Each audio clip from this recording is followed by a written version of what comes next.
Assalamualaikum warahmatullahi wabarakatuh. Saya Ivani Rahmasuri Wijayanti, NIM 180321100026. Di sini saya akan menjelaskan mengenai tugas ujian akhir semester mata kuliah Strategi dan Kebijakan Bisnis kelas B dengan dosen pengampu mata kuliah Ibu Nurul Arifianti. Soal nomor 1 yaitu sebutkan dan jelaskan 6 tahapan dalam strategi bisnis, mulai dari perumusan sampai evaluasi.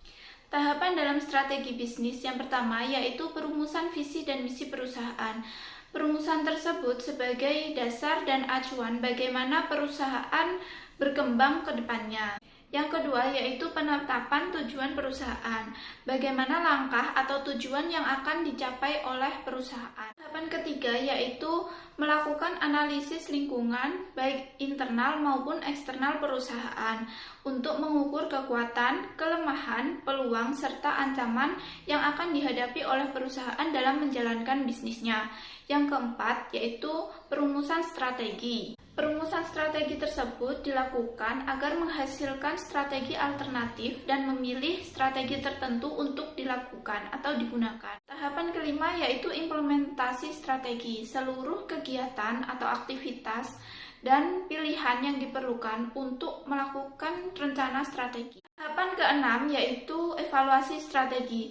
Evaluasi perlu dilakukan agar apa yang dirumuskan dan diimplementasikan dapat mencapai sasaran secara optimal. Soal nomor 2 yaitu berikan contoh penerapan strategi pada dua perusahaan nasional dan internasional. Untuk penerapan strategi pada perusahaan nasional yaitu pada PT FIF Group atau Federal International Finance. Tentuan strategi pada PT FIF Group yaitu menggunakan analisis SWOT.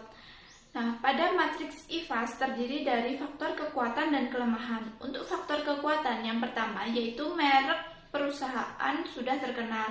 Yang kedua, lokasi strategis. Yang ketiga, prosedur yang mudah. Yang keempat, cicilan yang terjangkau. Dan yang terakhir, produk yang berkualitas. Nah, untuk faktor kelemahan yang pertama yaitu kurangnya promosi. Yang kedua, periklanan hanya dilakukan pada produk baru. Yang ketiga, kemampuan sumber daya manusia masih rendah. Yang keempat, tingginya tingkat keluar masuk karyawan. Yang kelima yaitu jumlah karyawan yang kurang memadai. Nah, pada matriks IFAS ini, selisih antara faktor kekuatan dan kelemahan sebesar 0,75, yaitu lebih besar faktor kekuatan dibandingkan faktor kelemahan. Selanjutnya yaitu pada matriks EVAS terdapat faktor peluang. Yang pertama yaitu meningkatnya permintaan pasar. Yang kedua, pangsa pasar masih luas. Yang ketiga, hubungan baik dengan kompetitor. Keempat, perusahaan dapat melakukan promosi secara online. Dan yang terakhir, kompetitor motor Cina banyak yang tutup.